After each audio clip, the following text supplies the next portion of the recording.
Today at 93 Octane Brewery. You are known for your innovative and whimsical techniques. What do you want us to brew? It's like, I wanted something golden. I'm like, let's add some hops to it and make a hoppy golden. There you that go. style doesn't really exist, but it's on our draft menu. Just right like now. your cream ale doesn't really exist. Exactly. There's a lot of chicanery here at 93 Octane. Clown Cars, it's a rotating flavored cream ale. We have a cake battered one, snickerdoodle cookie. We've done a German chocolate cake where we add coconut and cocoa nibs. God.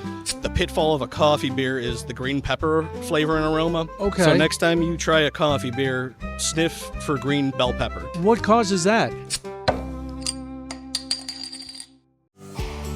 Welcome to Crafty Brewers Tales Behind Craft Beer, the podcast that will increase your enjoyment of craft beer and your admiration for the people who brew it. On this episode, we have traveled to Elmhurst, Illinois to go from grain to octane. Yes, it's switched up for this episode. You'll see why. We're going from grain to octane with Alex Makowski. He is the head brewer of 93 Octane Brewery here in Elmhurst. Their original location was in St. Charles. We'll get to all of those details after I tell you that I am beer drinker and hellraiser Brian Noonan, and all my opinions are strictly my own, for good reason. Behind the camera is our executive producer, Cody Goff. Oh, Cody, other than the fact that this brewery was very close to your house, what are you looking forward to or excited about for this episode? I'm excited because we're talking to the youngest person to ever become a certified Cicerone, and you won't believe how old he was. I said that cheesy, but you actually won't believe how young he was. Why the tonal shift? I like tonal shift. I like to switch things up, but it's actually surprising. All right. I'm excited to talk about a coffee porter that is made with coffee so strong you also won't believe that. And you'll learn about what to look for before you buy a 4-pack of beer to make sure it hasn't gone bad. Yeah, this could save you a lot of money and wasted beer. All right. So we are at 93 Octane Brewery, 171 North Addison Avenue in Elmhurst, Illinois. 93octanebrewery.com is the website for both their locations. As I mentioned, the original location was in St. Charles, Illinois. It opened in 2019 inside a gas station. Cody, correct me if I'm wrong, first brewery we've talked to that began in a gas station, yes? This would be a first. That is the first. So they opened that on Lincoln Highway. That location in St. Charles is still there. This location opened in August of 2025, took over from another brewery and completely gutted it, redid it. The brew house is in, everything is going. So if you are in the Elmhurst area, you got to try 93 Octane Brewery. And our guest is the man behind all the beers that you will sample when you get here, Alex Makowski, the head brewer. Thanks for being here. We're glad you made it. Thanks for having me, Brian. You're very welcome. It's exciting. So a couple questions about the brewery itself, and then you have your own really great story. But as I mentioned, we've never talked to anybody whose brewery started in a gas station. So we're sitting in this newest location here in Elmhurst. Tell me the story of 93 Octane's origins. So let's go back to the beginning. It's not in an actual gas station. Okay. It's adjacent to the gas station from the same owner. Oh, okay. All right. I thought maybe you were using the pumps to... No, not quite that close. But the legend has it that the owner wanted to start homebrewing, and his wife wouldn't let him, so he decided to open a brewery instead. And so he decided to open this brewery, and it was considered a nano brewery, which is a term I hadn't heard till I was reading about you guys. What's a nano brewery? Low production, under 250 barrels a year. Okay. The brew house itself is no longer there. We have a different, smaller system that's more fitting to that location. Okay. But when I was brought on, I'm looking at this. It's a giant brew house. It was a 10-barrel brew house that was wedged into a 400 square foot closet. Oh my God. Yeah. So when I showed up for the interview, I was kind of taken aback of how we're going to produce beers here, how we're going to be mobile canning. And then my boss and the owner assured me that they had big plans for growth, and if I came on board, we would expand together. Okay. And so as you're looking at this setup, was the owner, Mario Spina? Yep. He was the owner. Yep. Was he doing the brewing at that point before you joined the team, or was somebody else there? There was a former brewer there that started with them and then left when COVID hit. Yeah. So they were in need of a brewer. They had a brew house with no brewer. So I got a phone call and came in for an interview. So explain for those of us who can't picture what a 10-barrel brew house in a tiny little closet would look like. Is everything just jammed together? Everything's jammed together. We would call them like pallet positions. So there was 2 open pallet positions in the building. So when I brought grain in, you had to shuffle around it. Oh, jeez. When we would mobile can, we had to mobile can on Mondays because the tap room was closed. So we would open the door to the brewery into the tap room, have the filler in the brewery, the labeler in the tap room, and then the finished goods outside in the front of the building. Oh my God. Yes, and then we'd pallet jacket around the property to the back of the building. How long did you deal with this tiny setup? Because then you opened a production brewery near the home office for the string of gas stations and restaurants that Correct. Mario owned. The Pride stores. The Pride stores. So the St. Charles location went through 3 renovations. Okay. Since I started with them.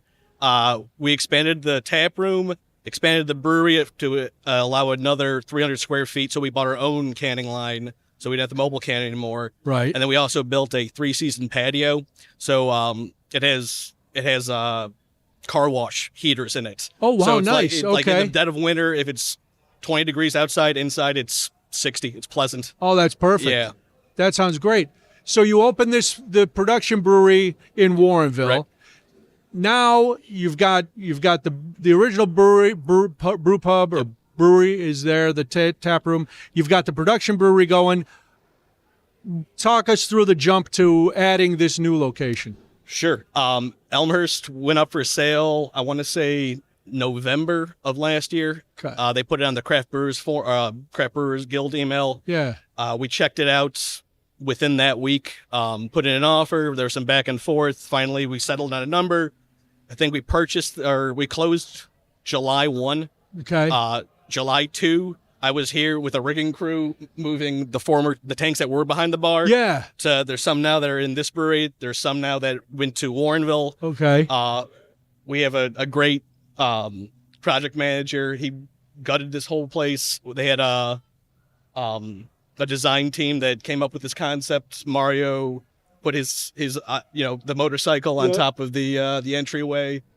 It was a lot of work to get open in a month, but we made it happen. Yeah, that's thankfully, like you said, when I met you, the bones were still here, which was good. The design is very cool. A lot of the 93 Octane obviously comes as a nod to the Pride stores, right? And the gas station and all that. So it's got a lot of cars, a lot of the beer names are all for that. And it all seems to tie together. So I went to the website, obviously, as I'm looking it up, and the big quote from you and from 93 Octane is, "Our goal is to make great beer, period." On paper, that sounds pretty, well, yeah, and it sounds like it should be easy. It's not easy, so what goes into making that goal a reality every day for you as you're overseeing what's being brewed and distributed to all the locations? The best quality ingredients we can source, repetition, just brewing.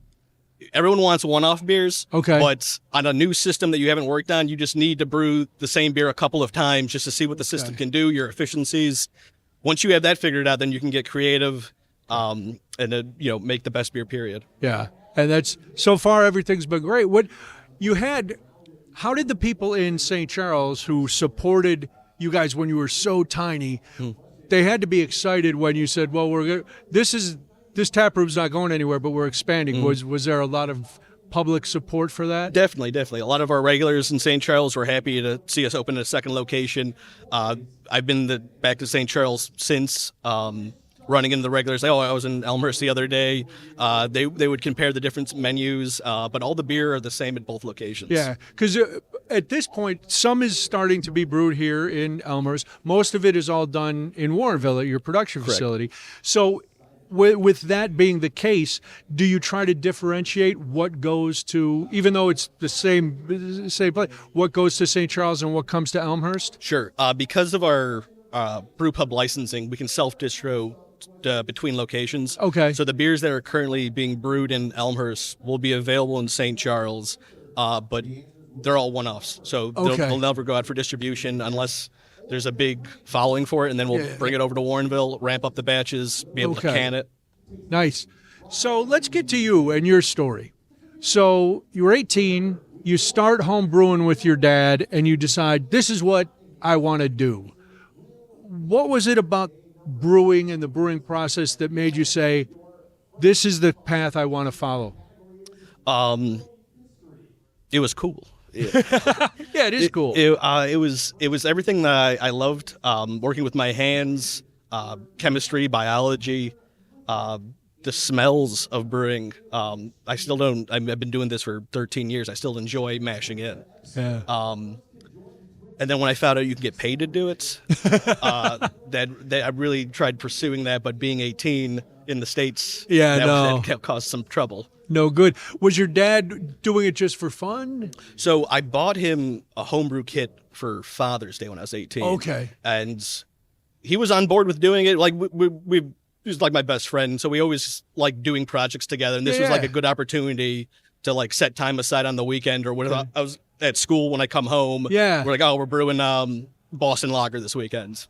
Now, was there one of the beers that you brewed at home at 18 that made you, was that the trigger beer that went, this is cool and it combines, but I'm really good at this, so it cemented your desire to keep doing it?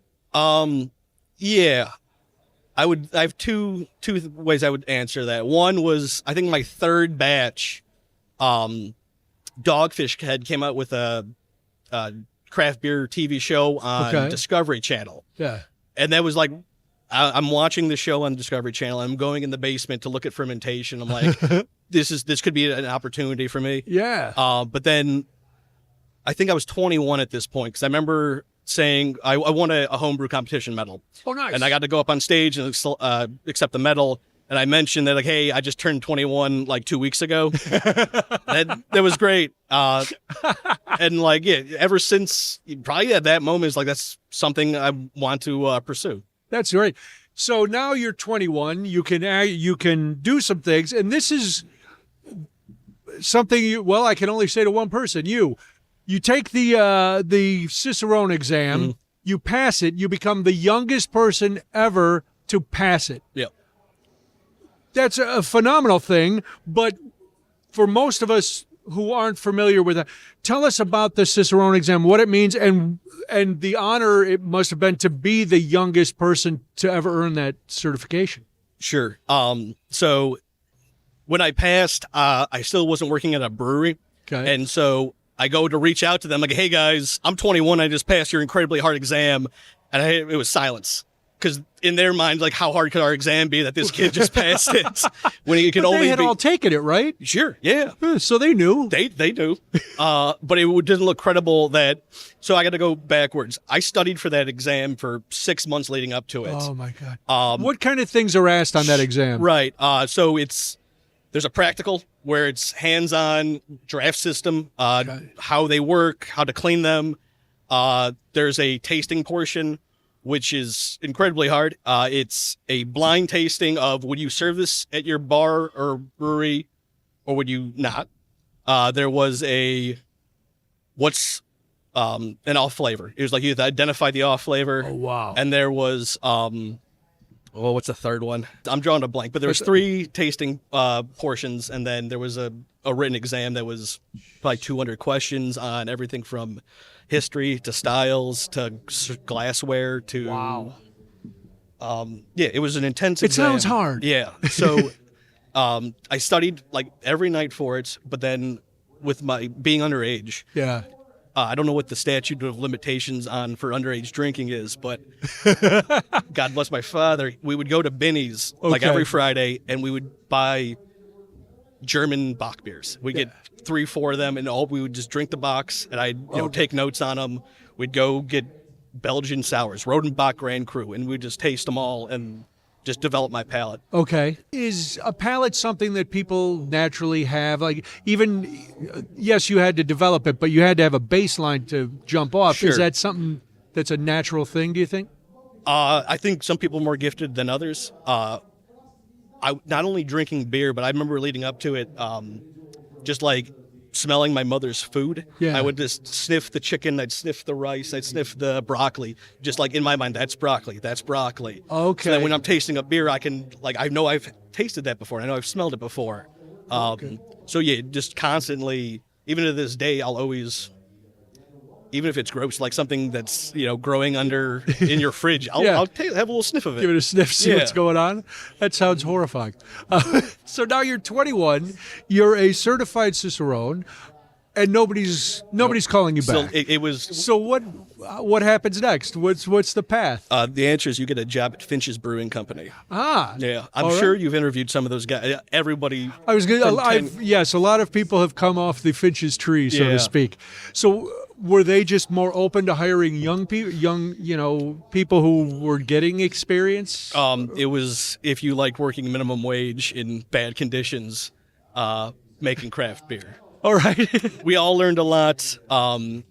We all made a lot of great relationships, but yeah, it wasn't the best brewery to start out in, but I wouldn't trade it for anything. So what were you doing when you started at 21? What are you doing? Running on the can line. They had a janky can line that took 6 guys to run. Oh my God. Here's a good story. You guys interviewed Hagen from Dovetail. Yes. Bill, his partner. Mm-hmm. This older guy. I'm working at Finch's. I get introduced to this guy. He's a master brewer. I'm like, no, he's not. Why on earth is he working this can line with me? So get through the run, and I'm talking to him like, so you're an actual master brewer? He's like, yeah. And my business partner is in Germany procuring equipment right now. Like, no, he's not. This is all just, You're a just lie. making this up. And then, I hear from him a couple years later, like, you got to come out to Dovetail. We're opening up. I'm like, oh, that's fantastic. He wasn't. He blowing was. smoke up They're the real deal. Yeah. Real deal. Okay, so now you're at Finch's. Yep. And then you go to Two Brothers. Mm-hmm. During your time at Two Brothers, you worked your way up to become the head brewer. Again, people, we talk to a lot of brewers, and people think they know what is. What does it take to go from what you were doing when you got to Two Brothers to being the head brewer? That seems like a lot of steps. Hard work, dedication, commitment. My job when I started was night shift on the can line. So for 8 hours a night, I would put 6-packs on top of cans. Okay. And like to my day, I don't think your mic will pick this up. My wrist will crack from just doing that. All that. Oh, and like that's like it weeded you out. If you wanted to be in the industry, that's what it took to do. So I did that for several months, worked my way to running the filler. They saw potential in me. They threw a 22-year-old on a $7 million bottle filler. Wow. So we're doing 300 bottles a minute, running a dozen different machines. Okay. Got that machine humming, and then there was I skipped cellarman. So normally that's the progression. You go in the cellar, cleaning tanks, centrifuging beer, carbonating. They had opening the brew house. It was at night, and everyone wanted to be a brewer. No one wanted to be the night brewer. Oh, less glamorous? Yeah, well, you're by yourself. Yes. It's lonely. But I was young and single. I'm like, all right, I'll have a crack at this. Yeah, how about it? So I was night brewing there for probably a year, and then I got accepted into the master's program. So I go to the owner. I'm like, hey, could I take a sabbatical? Okay. And they were a little reluctant because they needed the position filled. Sure, and yeah. there was no guarantee of me coming back. So there was some back and forth, and we worked out a plan. So I got the time off to go to school. And you went to Siebel. Yep. And you got your master's there, your master brewer certification. Then you go to Germany. Mm-hmm. And tell me about the what you did over there, where you studied. Yep. So the WBA, the Duman's World Brewing Academy. Yeah. Grateful Thing, Germany, right outside of Munich. One of the best experiences of my life. Really? You're in a classroom with.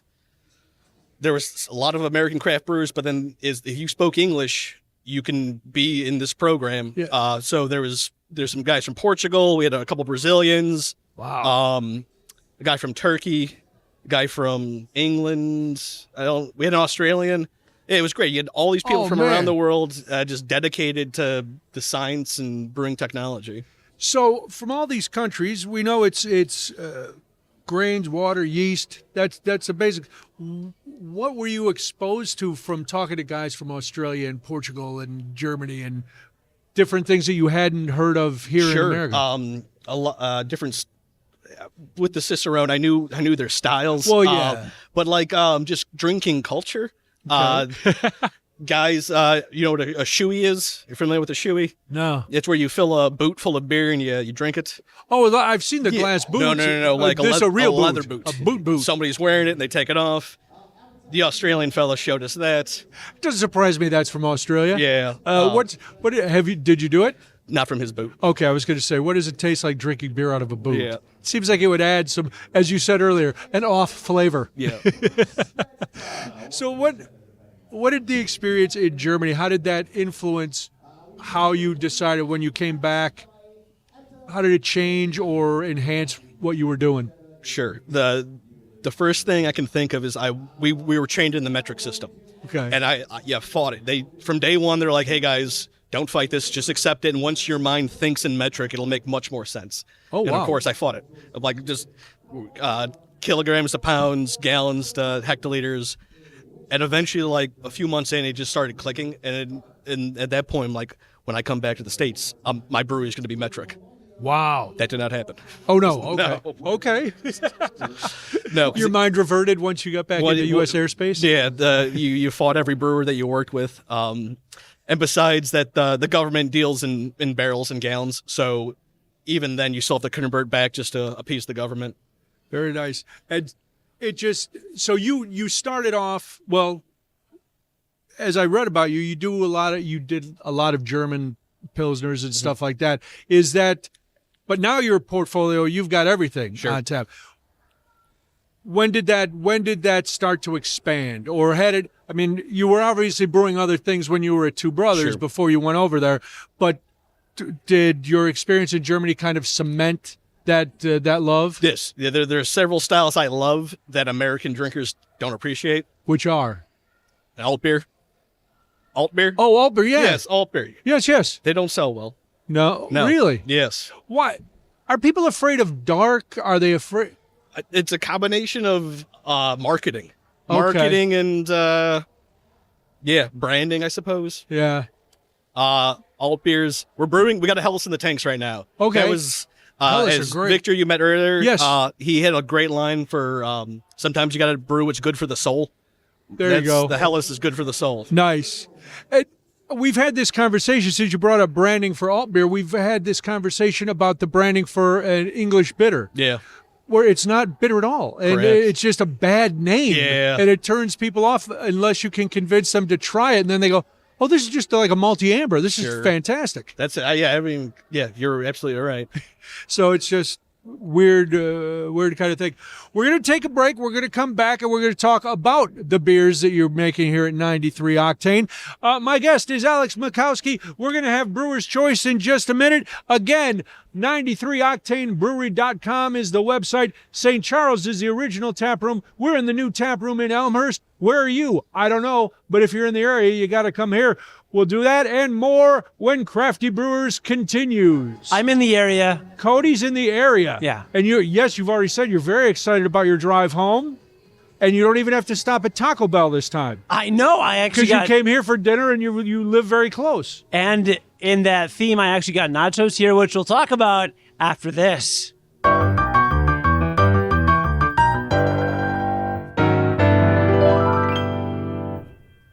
Welcome back to this episode of Crafty Brewers Tales Behind Craft Beer, the podcast that does increase your enjoyment of craft beer and admiration for the people who brew it. We are at 93 Octane Brewery at their newest location, 171 North Addison Avenue in Elmhurst, Illinois. Their original taproom is in St. Charles, Illinois. If all that confuses you, go to 93octanebrewery.com and all questions will be answered. Alex Makowski is the head brewer here at 93 Octane. Thank you again for being here. It is time for Brewer's Choice. We're going to spend time talking about the beers because here at 93 Octane, you have 20 tap handles, all your stuff. It's quite a portfolio, but we always ask the brewer, well, what would you like to highlight? So what are we going to taste? Tonight we're going to be trying Turbo Coffee Porter. Turbo Coffee Porter. So I know we've talked about this before, Cody, but I always like for people who still get confused, and by people who still get confused, yes, I'm holding a mirror to myself. Explain a porter and the coffee. Well, the coffee part sounds easy. Yeah, it's a robust porter base beer. So 7% alcohol, roasty, sweet, malty, caramely. Then I do a pour over process. I make very concentrated Brazilian coffee from a roaster in West Chicago called Modest. Okay.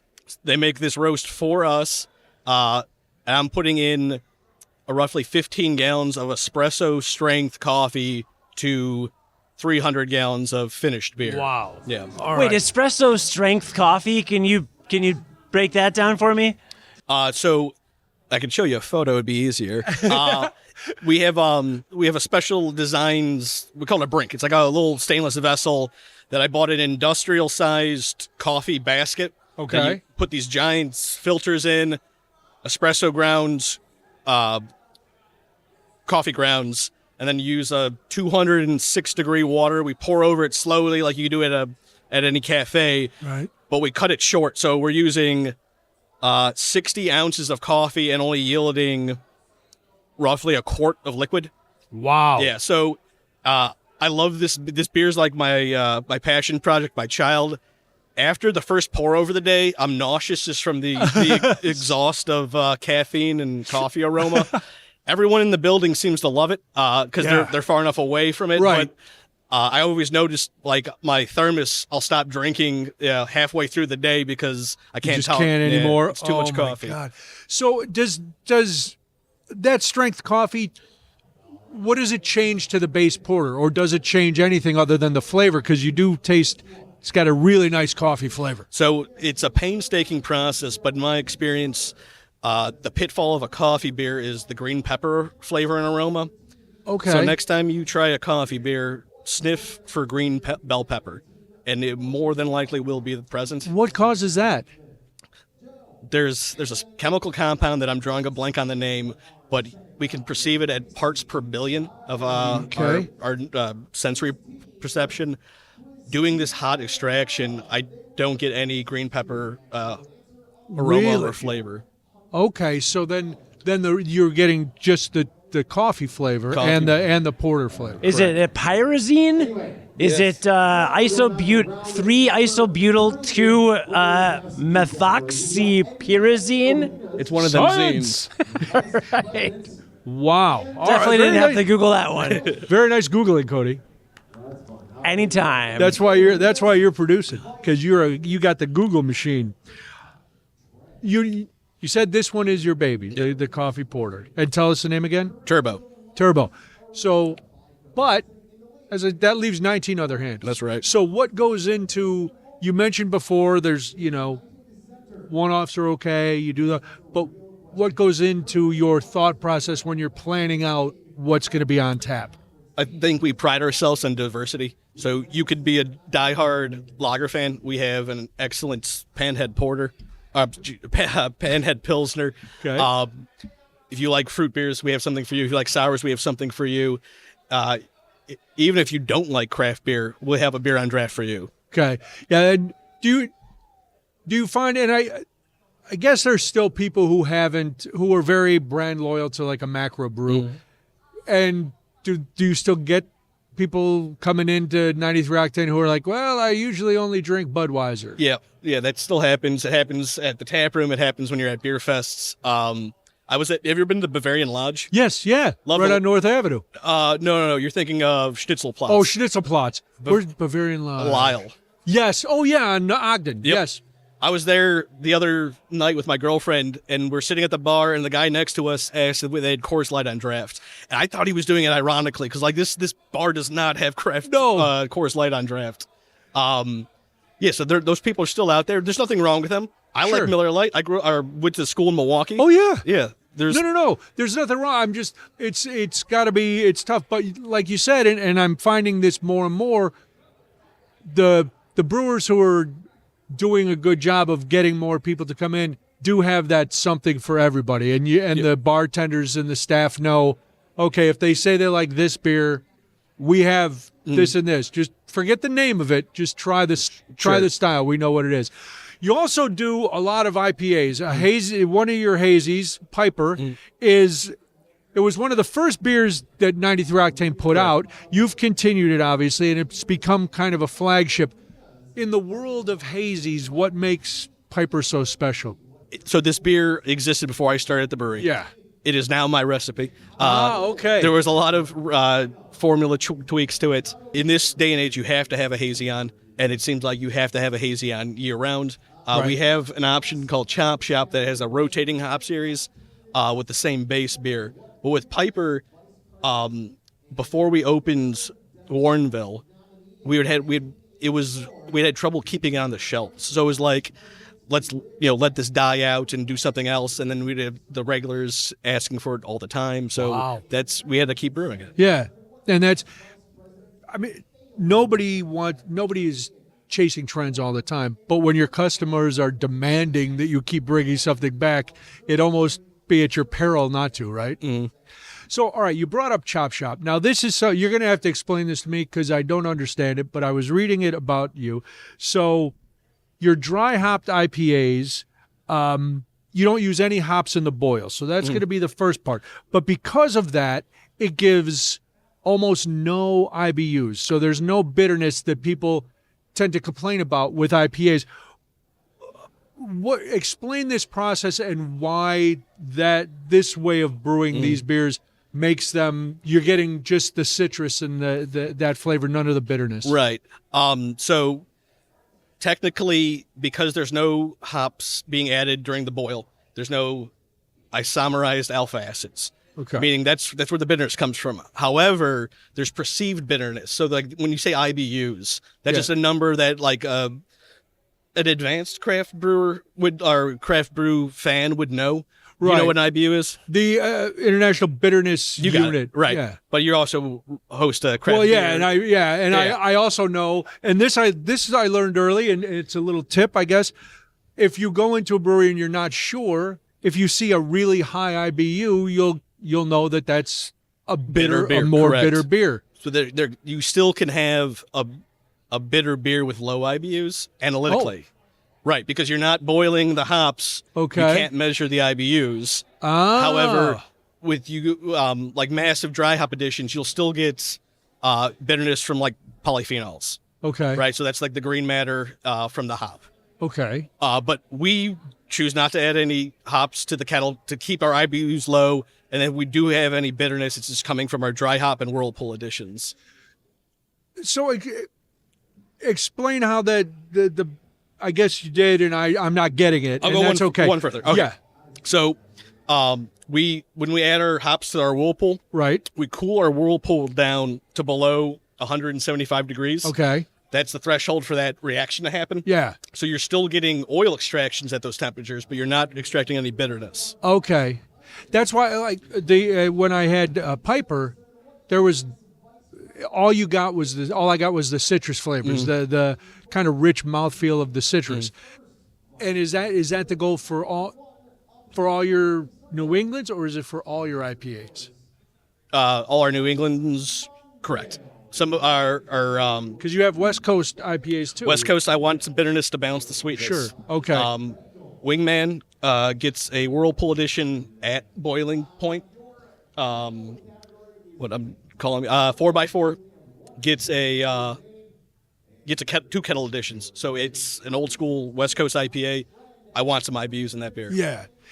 Are IPAs as popular as they were before? That's a style that's always going to be around. It's always going to be around. I think it's always like a revolution. I think the West Coast IPA that had a lot of like caramel malt that people loved, 10 years ago, they're coming back. In my opinion, which I grew up.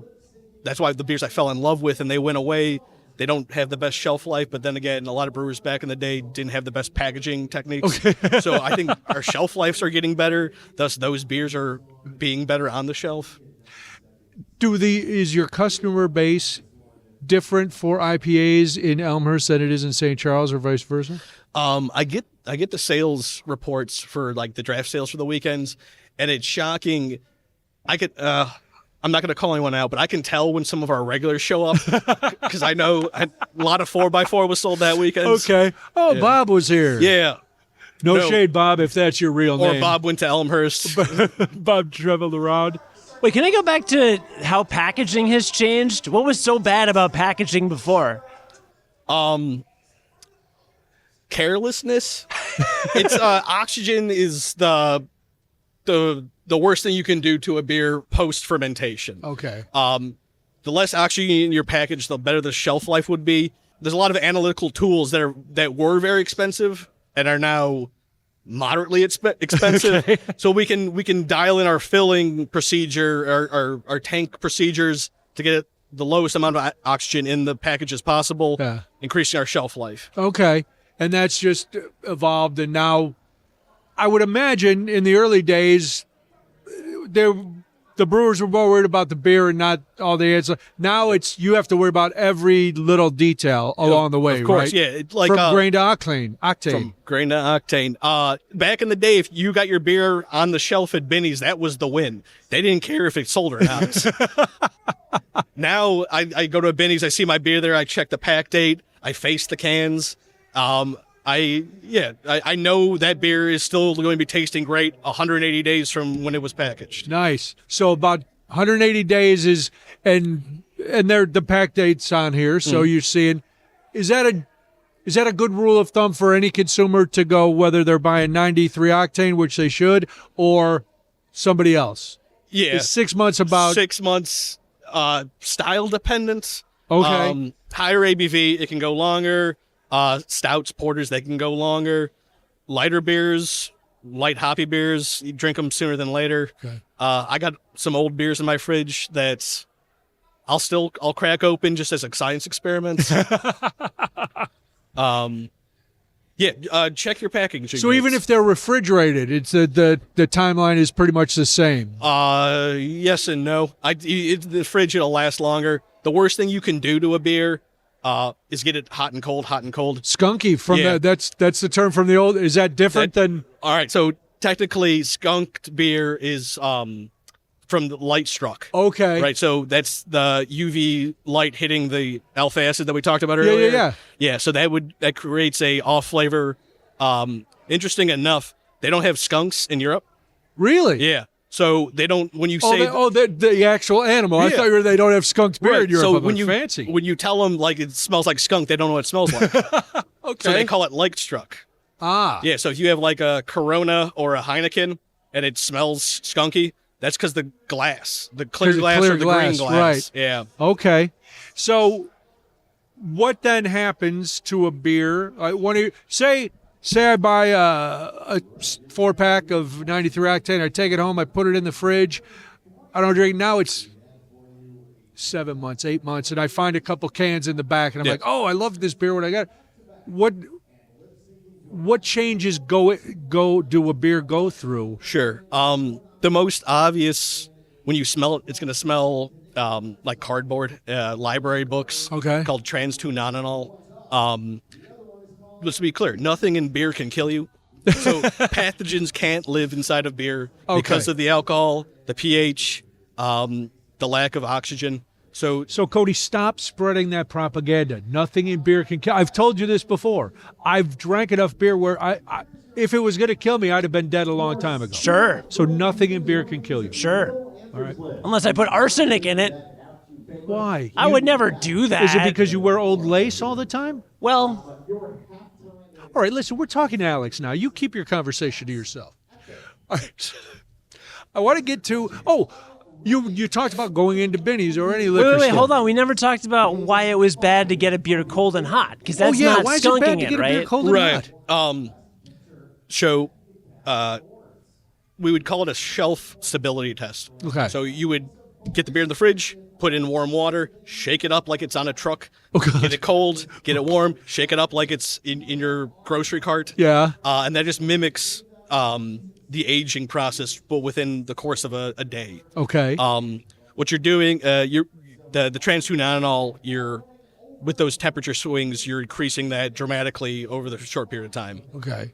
And what does that taste like to a The consumer? library books. Smells The and library tastes like a books. library Still book. like the library wet book. cardboard. Okay. Ugh. No good. It ain't going to kill you, though. No, it's not going to kill me. Yeah. But really, if you're eating a library book, what do you have to live for? Going back to the Cicerone, you ever smell a library book? I have not. Really? You don't know what that smells like? I have no sense of smell, You're- which is why I cannot. This is true. This which is actually why true. I cannot be a brewer. Oh, my goodness. I know. Was this a COVID thing or is it for your No, whole... it's Oh. my entire life. Wow. My entire life. I've never smelled a rose, never smelled a fart, never smelled a porter with coffee in it. Brian, that's the saddest thing I've heard all day. I know. Trust me, it is.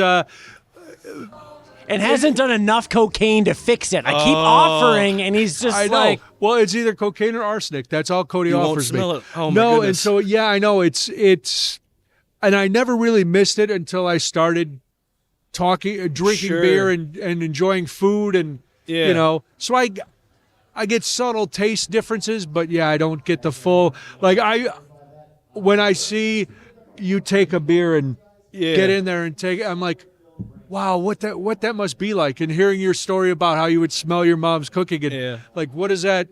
I cook and according to everybody who eats my food, I'm a pretty good cook. Don't smell good, though. But I don't know. Nobody ever complained. They Oh, man. clean their plates. Ain't but that yeah, something? Yeah, it's. I don't that's know. but it's part of why I'm here. Because that Cody is way, when a brewer Cody's is like, the nose. I'm the face of the podcast. Wait. Cody's the nose of the podcast. You can smell the bullshit. I can confirm exactly. Yes. If you're like, it smells like daisies, I'll be like, nope, it smells like coffee, which it does. And it's, by the way, I don't tend to like porters. Yeah. And I like this a lot. Thank you. What did you do? How did you do it? Yes. How is this different? Maybe from your Why is the typical base porter. porter different? Because there is something about. I love dark and malty. But porters are not usually my thing. I love porters. One of my favorite beers on earth is Edmund Fitzgerald by Great Lakes. Yeah, Great Lakes. My goal was to recreate that beer and then add coffee to it. Okay. Oh, nice. This is nice because, like I said, I drink a lot of coffee. You really get the coffee, but the porter is just the maltiness is under there, and it's a really nice compliment. Yeah, the thing. there's caramel malt, chocolate malts. I have to boost the ABV of this beer prior to adding the coffee because I'm going to dilute it with the espresso. Sure. Right. So it still has plenty of body. If I didn't do that process, it'd just be that much thinner. Yeah. And I've learned that throughout the process of brewing this beer. One beer that I enjoyed a lot in college, a style that I see making a comeback, is a cream ale. Sure. I used to drink Genesee cream ale all the time, and you have Clown Car, your cream ale. First of all, tell folks what exactly is a cream ale, because it's another one of those styles that have a name that people are like, well, what? But it is so good. And as I was drinking some Clown Car earlier, I was getting a lot of vanilla, a lot. It was delicious. Thank you. So Clown Car, we had to give it a style name just so someone could like comprehend what it is. Yeah. Clown Car's not a cream ale. Oh, okay. From a guideline standpoint, it's a sweet. I won't say pastry beer, but it's not even that. It's its own style. Okay. And like So, as the man who brews it, Yeah. how would you describe that style? it's heavily a lot of flaked oats to build up the mouthfeel. There is some lactose in it for sweetness. I'm not if you're aware, lactose can't be Yes. fermented by brewer's yeast. Okay. So when brewers add it to it, that's what they're doing. There is cinnamon, there is vanilla in that. You got the snickerdoodle one, correct? Whatever's on tap. What do you got on tap down there? So Clown Cars, it's a rotating flavored cream ale. Oh. Yeah, so we have a cake battered one, was the original one. Actually, the funny story. The owner and my boss were asking what should we brew. This was like 4 or 5 years ago. I'm like, I want to brew Hellas. And they're like, what do you think would sell? I said, cupcake ale. Like, brew that. I'm like, oh, great. So did it. Sold out. People loved Really? it. And like, I got to brew this again. Sold out. Then we wanted to change the flavor. So we've done snickerdoodle cookie. We've done a German chocolate cake where we add coconut and cocoa nibs. God. So German chocolate. We got the snickerdoodle. Whatever's on tap now is fantastic. Thank you. So it's got lactose. That gives it the sweetness. The vanilla really comes through, which is nice. You do the rotating flavors with one of your sours, and you guys do a lot of sours, but the Mystery Machine, based on the great Scooby-Doo van, also is a rotating flavor sour, right? So how does that work? I mean, you do it for 2 of your beers. You know, you have the base. All right, so I know the label and marketing says it's a rotating flavor. It's been so popular, we haven't changed the flavor yet. Oh, yeah. All right. So, well, listen, the marketing department. I got to talk to the brewer. That's why we're talking to you, Alex. Yeah. All right. So, what's the? Is it to keep you interested? The idea of the rotating flavors, because obviously, like you said, with Clown Car, and now it seems with Mystery Machine, people are happy with the way it is. Sure. It's sales, it's marketing, it's also the seasons. It's like you want a different beer for the different season. That makes sense. Yeah, you like the base beer, you like the cranberry. What are we coming out with most recently? Wildberry. Okay, that'll be coming out soon. We were benching that out earlier this week. So, as far as those go, the sours and stuff, what is it? Just trial and error to see what you want to go in, or you're looking at the base sour, and you say, okay, I know what this tastes like, what will complement it, and we're going into the winter months. Correct. Or whatever. So the base kettle sour, it's like a blank canvas.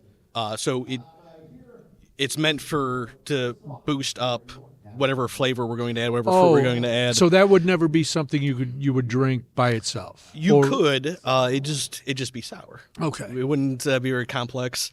And it's brewed that way just to boost up. To take the other ingredients. And to answer the question about how we come up with them, normally it's someone pitching an idea and then me trying to execute if it's even possible. Okay. Like sourcing ingredients that are one shelf stable or two. Like, so you can add a bunch of puree to a sour and just pray to the beer gods it doesn't re-ferment. Okay. Right. You can also add preservatives, which we don't do at 93 octane currently. The way beers are labeled, you don't have to say if there's preservatives or not. And I think that's dirty pool. Yeah. Even with lactose, like on all our labels with beer with lactose, we say contains milk sugar. Okay.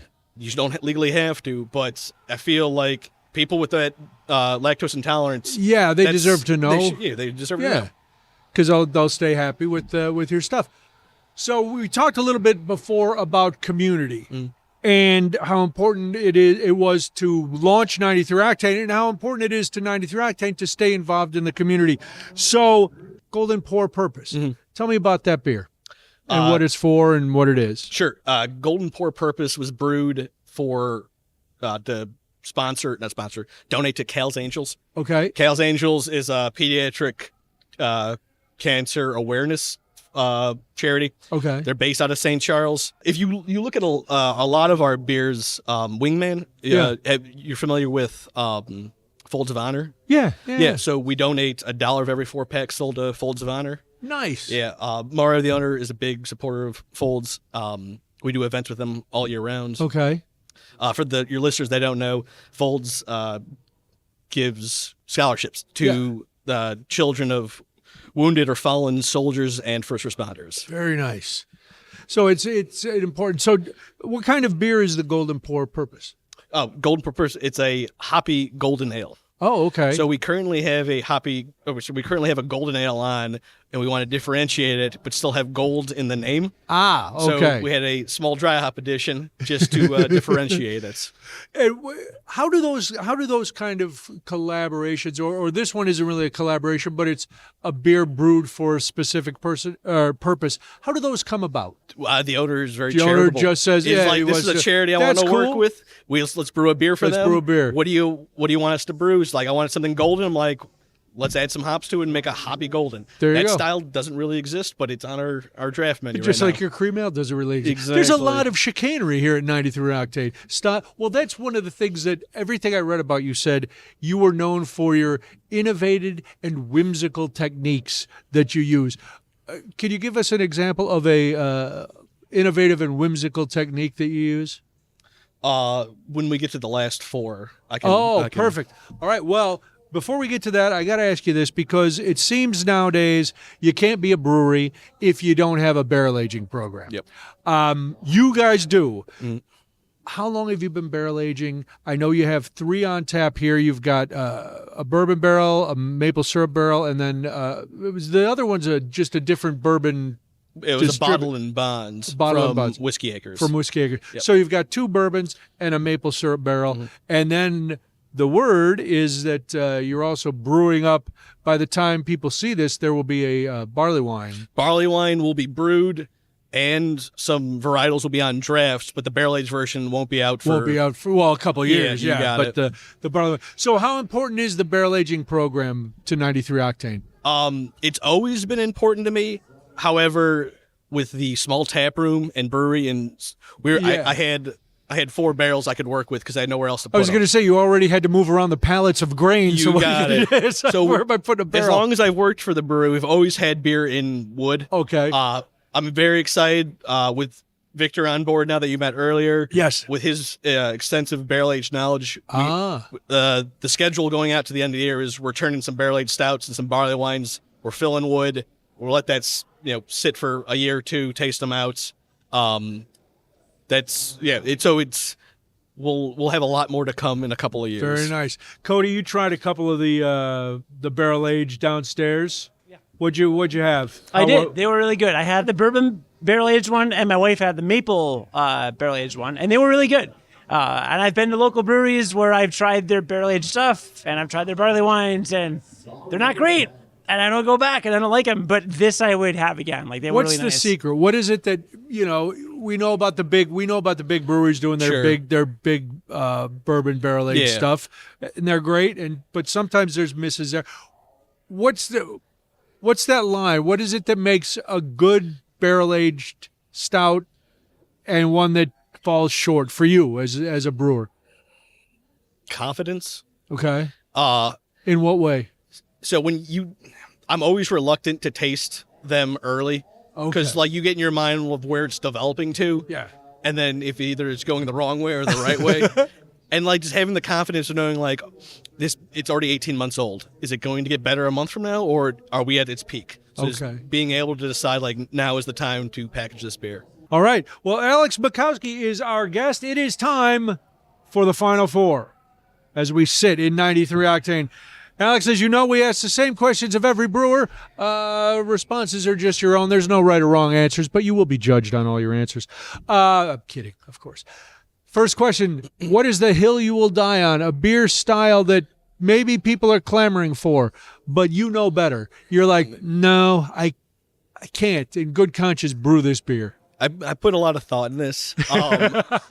And I wish I met you 10 years ago and you asked me that question, I would name 8 styles. Okay. I've already brewed them. Really? Yes. I've used ingredients I've never wanted to work with. Such as? Pumpkin. Oh, okay. I had my foot down in the pumpkin craze of the late teens. Yes. Yeah. I went a long time without doing one of them. Okay. So with that being said, it wouldn't be the hill I would die on, but the grave I'll be buried in. Which is? Brewing all the beers I never wanted to make. All the beers that will be your epitaph. Yes. He gave in. He brewed all the ones he didn't want to brew. I'm a German-trained brewer, and I use plenty of adjuncts. I'm very proud of all the beers I make. Yeah. But I always like to say that all beer is good beer, but some beer is better than others. Yes. Yeah, not all of them are for me, but I love them all. And it's got to be tough to be in that position to go, oh, why do you like this beer? I'm glad you do. I'll brew it. You're drinking it, but keeps the lights on. I'll make it. There you go. All right. Question number 2: a beer that you brewed might have been popular, maybe not popular for whatever reason. You're just, I can't brew this one again. So the earlier question you had, I can't remember what it was. With the innovative and whimsical. Whimsical, yeah. Whimsical. We brewed oyster stouts last February. Okay. Maybe last March. You familiar with the oyster stout? I have tried them in New Orleans and a couple other places, Sure. yes. Okay, I've never brewed one before. I was very excited. We did a collab with Shuck and Shack in Naperville. It's an oyster bar. Did a lot of research on it. Got a good base beer. They brought live oysters in. We shucked them. We added the liquor, the meat, the shells in a bag, all into the boil. was very worried throughout the process. We tasted the knockout, the cool down wort. Okay. And there was a nice salinity to it. There was like a little sea quality What to is it. salinity? Salt. Oh, okay. So we're fermenting it out. It's going perfect. I'm super happy with this beer. I think everyone's gonna love this beer. Everybody's gonna love oyster stout. Yeah. It didn't sell very well, surprisingly. The silver lining to that beer is we brought it to Beer Under a Glass. Yeah. This spring. That was the first beer that sold out for us. Really? That's like it's a craft. Maybe that's where I had it too. I know I had it up here. Sure. Yeah. It's that's like a craft beer drinkers beer fest. It warmed my heart to see all these people like were very excited about an oyster stout, but then no one would drink it at our tap room. For people who maybe haven't had it, or maybe they haven't had raw oysters, do you get that? You said the saltiness, and there was a little sea. Can you really get the oyster essence when you're drinking it? My father hates oysters. He came out to the release. He enjoyed the beer. He loves stouts. Okay. So like. If you don't like oysters, you still can appreciate this beer. Okay. And if you love stouts, you definitely love this beer. But people have missed their chance. It's not coming back. No, I don't think so. All right. I'll brew it again. That was a fun brew day. We ate a lot of oysters. That would be fun. Yeah. Sit around eating oysters all day. All right. The question number 3. Your favorite off-the-clock beer. It could be one of your own. It could be somebody else. What do you drink when you go home? Panhead Pilsner. Okay. That's passion project of mine that took several years to get going. Really? Yeah, lagers take a lot of time. Sure. We didn't have a lot of tanks before, so we couldn't time up for that long. Okay. So we're producing this now. It's an American Pilsner in style. Okay. What sets an American and a German apart? The hop profile. Okay. Hop profile and, yeah, we'll go with that. Okay. Yeah. That's all we get, Cody. But hop like, profile. going back, I Miller Lite. I went to school in Milwaukee. It's always in my fridge. Like no matter who shows up, it's my friends, my family. There's always an option that everyone I enjoy. If you want a Miller Lite, go have it. Miller time. If not, have some. Very cool. And our final question: your favorite food and beer pairing? German Helles and Schnitzel. Really? Yeah. That sounds good. Go to the Bavarian Lodge. Yes, Get yourself a I Helles have and a eaten there. Schnitzel. I will have a Helles next time. Yeah. Very nice. Can All I right. say on the topic of food, I know we're talking about the beer, Oh, but yes, his big, you had the nacho. I had the nachos. I had dinner. Have you had the nachos here? I have. Okay, so they're like, I think they're called like oil barrel nachos Oil or something can, like that. oil can. So they bring them out in like a big can, looks like a canned food kind of thing, but it's like 8 times bigger. And there's this whole thing of nachos in it, and I'm like, oh, cool, there's a bunch of nachos in the can. Well, then the guy slowly lifts up the can, and they all drop out the bottom, and he spreads them across the tray, and then drizzles a little bit of sauce on the top. They were some of the best restaurant nachos I've ever had. These were not like, you know, your cheap, crappy chips, and then like the whatever melted Was cheese it the on big can top. of yellow cheese? It wasn't the big can of That's yellow good. cheese. No, I know. No, these were legit chips. It all mixed really well. It all stayed hot. Like it was on point. Is all the food that good? Yeah. You come back, try it all. Do you, and as the brewer, how much input or how much collaboration is there between you and the kitchen? So the oil can nachos, they wanted to execute it. They wanted to purchase these very expensive stainless cylinders. Yeah. And I'm like, just use a number 10 bean can. Yeah. That's what we served them out of. So that was directly based on me. There you go. Yeah. So you're actually a chef as well. My mother is a retired chef. Is she really? Yeah. So very nice. The palate growing up helped a lot. Yeah. She once, I don't remember this happening, but when I was studying, she said it was pot roast, and there was cinnamon in it, and there was a 1/4 teaspoon of cinnamon, and I said, hey, Mom, is there cinnamon in this? Is like, there's a giant pot roast, and you tasted a 1/4 teaspoon in it. Wow. Yeah. I don't remember saying that, but she brings that up. Well, it goes back to the question I asked earlier about it. Some people have that natural ability for their palate and their sense of smell. And on the top of the things people should notice, we would be remiss to not mention there's a giant motorcycle in the background of the shot. Yes, that's the owner's. The owner of. Did we talk about that already? We mentioned that why it's here, but that's all right. We didn't really talk about it. So tell us a little bit about Mario's motorcycle? Mario wanted a motorcycle, so he bought one. He bought one and he put it in there. Yeah, All right, there we go. it was a process getting it up there. Scissor lifts, Yo, chains. Jeez. OSHA was on site for sure.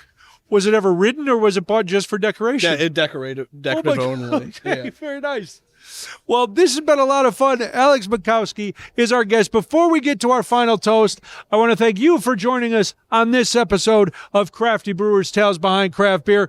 Please, and I stress this every episode, and I can't stress enough, please support your local breweries, because without your support and you going in and enjoying some beers, it's rough going for some of your favorite places, and they need your help. Everybody's working through the economy, so make sure you go have a beer somewhere.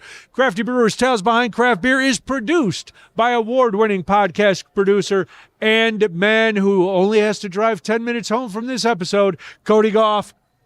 You can visit our website to browse our archives of over 50 episodes and get in touch with us, or you can grab some of our brand new merch. That's right. Very scaled down, but high quality. And don't it look pretty? Yes, it does. So you can do that at CraftyBrewersPod.com. We release a new episode of Crafty Brewers Tales Behind Craft Beer every other Thursday on YouTube, Apple Podcasts, Spotify, all the podcast apps that you could demand. We're on them, so check it out. Do you want to support the show? Of course you do. Why wouldn't you?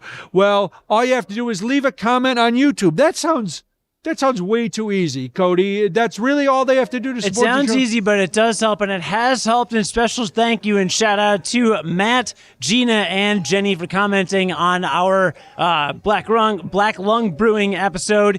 And we had Matt also commented on our Tighthead episode. Multiple time commenters. It does help us. YouTube's algorithm likes comments. They like engagement.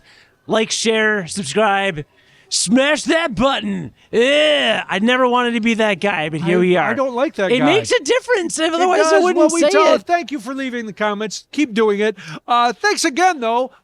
He's not leaving a comment. He gave us a full conversation. Alex Makowski, the head brewer of 93 Octane Brewery. Thank you for being here. It was a lot of fun. Hope you enjoyed the conversation.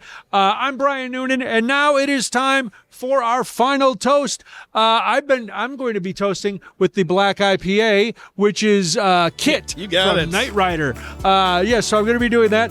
But what are we toasting today, Alex? To supporting craft beer and being kind. Supporting craft beer and being kind. I'm toasting to having a 10-minute drive home, baby. I love that you're in the neighborhood, and I'll be back. And I am going to toast great beer, great conversation, and meeting new people. Cheers. Cheers.